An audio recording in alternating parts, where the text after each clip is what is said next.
There are about 2,200,000,000 Christians on this earth. 1,800,000,000 Muslims. About 1 billion Hindu. 500 million Buddhists. And they say 15 million Jews. I think there's more than that in other religions. But we notice the trend in those other religions. For the first time in the history of Norway, there are more atheists than Christians. 39% of the people in Norway are atheists. In UK, from 1960 until now, over 10,000 churches have been closed. And they say by 2020, another 4,000 churches in UK will be closed. The experts believe that in the year 2070, Islam will become the most populated religion in the world. It's a fact that many churches have been closed down only to be purchased by Muslims to open up masjids. Synagogues closed down only to be turned into masjids. It's all over in Europe, all over in America. Let me share this with you. Sweden, 4,515,000 atheists. 46% of the population atheists. Netherlands, 6,769,000 atheists. 40% of the population atheists.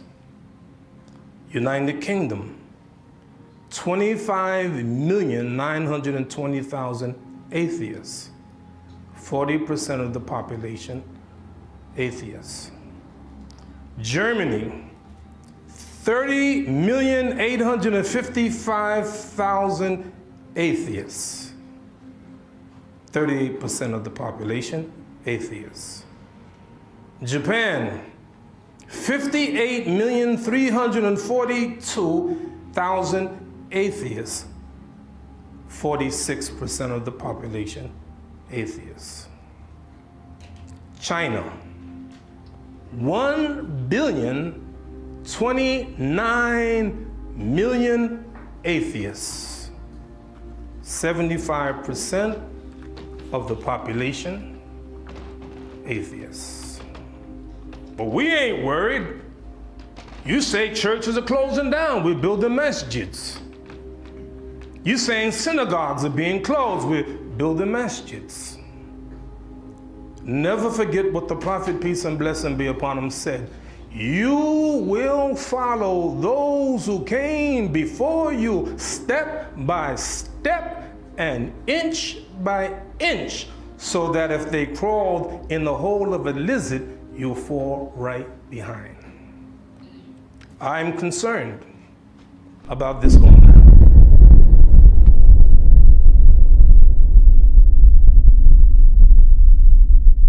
Someone once said, seeing is believing.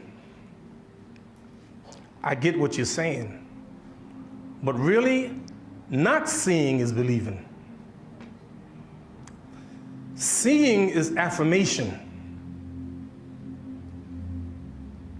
The Prophet said, Ya Aisha, هذا جبريل يقرأ عليك السلام. قالت عليه السلام ورحمة الله وبركاته ترى ما لا أراه. Oh, Aisha, here is Jibril giving you the greetings. Did Aisha see Jibril? No. She returns the greeting. And then she said, Ya Rasulullah, you see what I don't see. Allah asked the angels, what are my slaves saying? Of course, he knows the answer. What are my slaves saying here in London? What are they saying in New York and Detroit? What are they saying in the Netherlands? What are my slaves saying? Subhanallah, Alhamdulillah, Allahu Akbar. That's what the angels say. Allah asks the question, how ra'awni? Do they see me? Yaquluna la nara'uka. No, ya Allah, they don't see you. What if they saw me? Oh, they'll be strong in singing praises to you. And this is why the Prophet, peace and blessing be upon him, said, Allahumma la aisha illa aishul akhirah. Oh Allah, there is no life except the life of the hereafter. You are bedazzled by this life, this short life. But there's something about Allah. One thing you will learn about him, he's not going to force you. He's not going to make you. There are a lot of reasons people leave the fold of Islam. Let me give you two basic ones. Number one, I call it a slow leak. A slow leak. You know the experiment of the frog in hot water. So the scientist, he takes a bowl and heat it up, it's boiling water. And they take the frog and put the frog in the water. Immediately, the frog jumps out of the water. Why? Because of the intensity of the heat. Every living animal can't stand heat, so it runs from the fire. And then the scientist takes a bowl of cool water and put the frog in the water, and the frog starts chilling. He's swimming, he's cooling out, having a good time. And then the scientist puts a very low flame under the pot, and the water slowly, ever so slowly, begins to heat up. And that frog stayed in the water until it died. And the reason is because it couldn't distinguish the subtle changes. Our children are like that. They're listening to influences. They stop reading the Quran. They're reading other people's stuff. And they're losing faith, and it's a slow leak, and all of a sudden, this Wednesday I'm at my masjid, after Salatul Dhuhr, a brother comes to me and said, Imam, I need your help. I'm losing my son, he's 22 years old. I want you to make dua. I was in Newark Airport one day, and I'm standing at the terminal. I'm in the wrong terminal, so a man comes by. He said, sir, do you need help? I said, yes. He said, get in the car. I have to go to Sunset's terminal. He said to me, Assalamu alaikum. I'm a Muslim from Saudi, and he don't know Imam Siraj, but I look like a Muslim. He said, me and my wife been married for years, and we have no children. Please make dua for me. A complete stranger.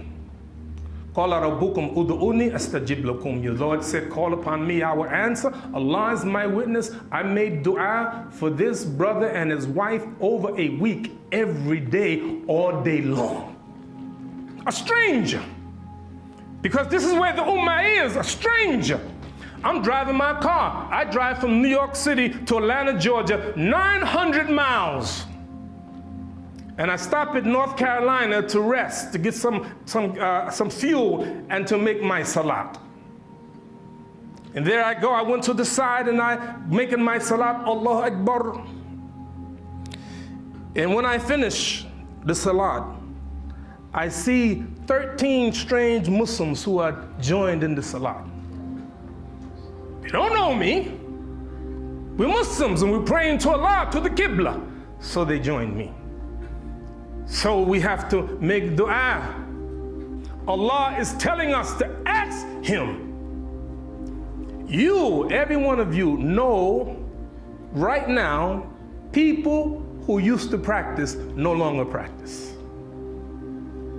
Everyone could be in your family members, son, your daughter, your mother, your father, your uncle, your grandfather, your friend, your best friend. Many of them leaving the fold of Islam. Why? And the Prophet, peace and blessing be upon him, gave us a clue. Person will begin in the morning believing, and by the end of the day, disbelieve. Person believe in night, and by the morning they disbelieve. What is it? It's not a slow leak, it's a blowout. And the blowout is the trials.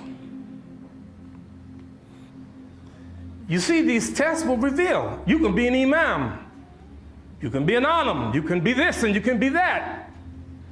But when that test comes, one day a man said to the Prophet alayhi salatu wasalam, Ya khair al-bariyah, oh, the best of creation. Our Prophet, peace and blessing be upon him, was unbelievable. And if you study him, alayhi salatu wasalam, he's always deferring to other prophets. Give a couple examples.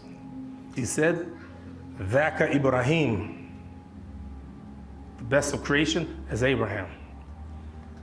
The Prophet, peace and blessing be upon him, said, every human being that is born is touched by Shaitan at birth, except who? Huh? Jesus and Mary. Someone asked the Prophet, Man akramu nas, who is the most honorable of people? He said, Yusuf, a prophet, the son of a prophet, the grandson of a prophet, the great-grandson of a prophet. Ahabu salat ilallah, salatu Dawood. Ahabu siyam ilallah, siyamu Dawood. The best prayer to Allah is the prayer of David. The best fast is the fast of David. He's always given some preference to, I give you more, I go all day long. So he said, Dhaka Ibrahim. I asked myself the question, why? What is he trying to teach us? What lessons should we learn from that?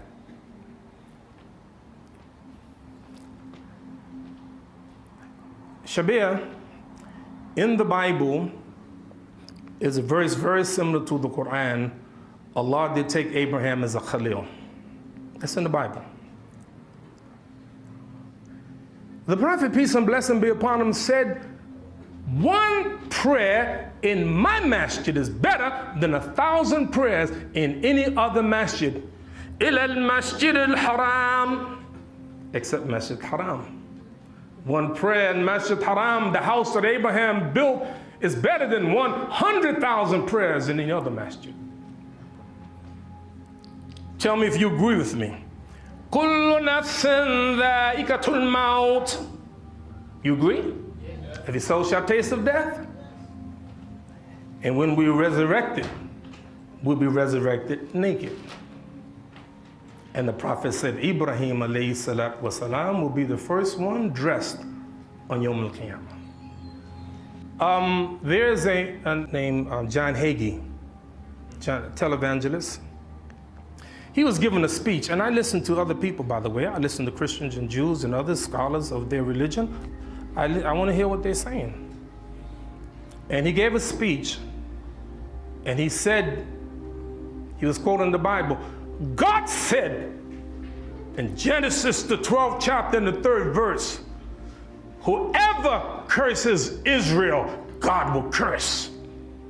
And whoever blesses Israel, God will bless. And it's in his book, Jerusalem Countdown, chapter 18. So you know me, I'm like this. If you said it, I'm going to check it out. So I got a hold, because I don't remember reading it. So I got a hold of the Bible. I went to Genesis, the 12th chapter and the 3rd verse. You know what it said? Abraham, whoever curses them, God will curse. And whoever blesses him, God will bless. Why you change it? Why did you change it? You pray every day. Allahumma salli ala Muhammad wa ala ali Muhammad. Kama sallaita ala Ibrahim wa ala ali. There's not a prayer that Muslims make except we mention Ibrahim alayhi salatu wasalam. He's special. And I asked myself the question, why? I found the answer. In the Quran, I'm going to quote this ayat, say a few things, and then we close. I'm almost finished. وَإِذِ ابْتَلَى إِبْرَاهِيمَ رَبُّهُ بِكَلِمَاتٍ فَأَتَمَّهُنَّ. That's it. And when we tested Abraham with tests, he passed every test. He passed every test. You go along the line and you see the test. One of them, the most remarkable to me, seems to me a conversation, a private conversation that Ibrahim had with his wife Sarah. No one is there except Allah. Ya Sarah, laysa ala wajhi ardi mu'min ghairi wa ghairuki. Oh Sarah, there is not one believer on the face of the earth other than you and me. Who you think you are? You want to leave Allah's deen? Because you're sophisticated now? You know, Wallahu ya'lamu wa antum la ta'lamun. Allah knows and you don't know. You think now, you big shot. You went to the university now, you big shot. You know better now than what Allah has revealed and better than the Prophet, peace and blessing be upon him. And you're going to leave Islam? Are you crazy? Wallahi, I can't see myself leaving Islam.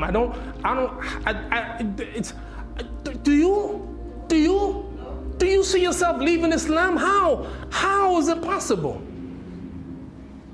But the key is the test. There's a young Muslim, used to pray all the time, couldn't get a job. Allah blessed him with a job, he stopped praying. It's a test.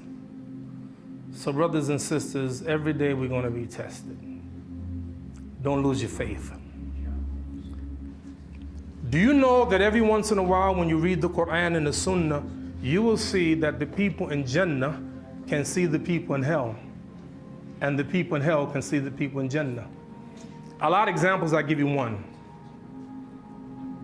The Muslims will look down in hellfire and recognize the people in the hellfire. Oh Allah, our brothers, they used to fast with us, they used to pray with us, they made Hajj with us. Now I'm saying, I know what Allah's gonna say. You don't know what they did after that. But instead of Allah saying that, when the believers made, calling on Allah, Allah said, "Akhriju minha man araftum." Take out of the hellfire all that you recognize. You see, we don't know Allah. We think we know Him, we don't know Him. So we ask Allah to forgive us our sins, save us and our family from the fire.